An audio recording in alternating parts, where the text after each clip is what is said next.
CP'larga qarab, boshqa hadiya kompaniyalarimız ham bor. Boshqa narsalarni ham, boshqa produktlarimizni ham yana tushirilgan narxlarda olishinglar mumkin. Mesela burada gördüğünüz şey kargo ücretsiz ürünü. Bu ne anlama geliyor? Yapmış olduğunuz alışverişlerde, değil mi? Burada kargo ücretsiz yazıyor. Sizin diyelim ki bir alışverişiniz oldu. 10.000 som.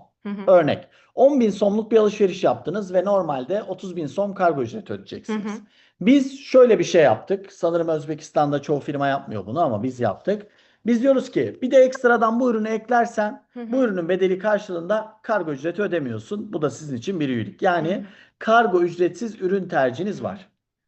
Yetkazib berish to'lovini nolga tushirish uchun yana ikki xil produktimiz bor. Misol uchun 10.000 so'mga produkt sotib olgan bo'lsanglar, kargoni tekinga bo'lishi uchun bu ko'rayotgan, ekranda ko'rayotgan ikkita produktinglardan bittasini sotib olgan taqdiringizda kargo tekinga to'g'ri keladi. Ve bu kargo ürünlerini ve bu teşvik ürünlerini her ay güncelliyoruz. Bu tarz kompaniyalarni har oy yangilab boramiz va har safarda produktlar o'zgaradi.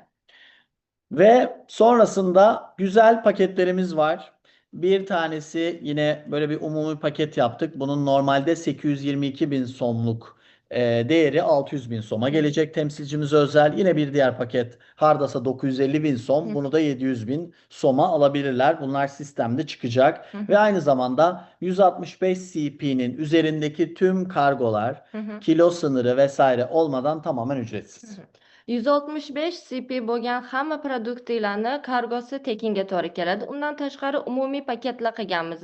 O'zi narxi 822.340 so'm bo'lgan paketimizni skidkada 600.000 so'mga sotib olishinglar mumkin yoki o'ng tarafda ko'rayotganingizda 946.471.000 so'mga to'g'ri keladigan paketimizni skidkada yangi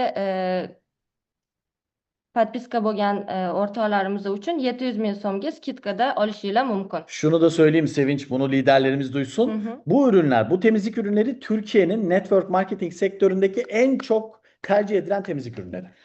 Bu ko'rayotgan, ekranda ko'rayotgan tozalik mahsulotlari Turkiya bo'yicha Turkiyadagi network marketingdagi eng ko'p sotilgan va eng ko'p talab ko'rgan produktlardan biri hisoblanadi. Zaten denedikten sonra kalitesini görecekler. Proba qilib ko'rganingizdan keyin sifatini albatta o'zingizlar ham ko'rasizlar. Evet, şimdi bonuslarımız var.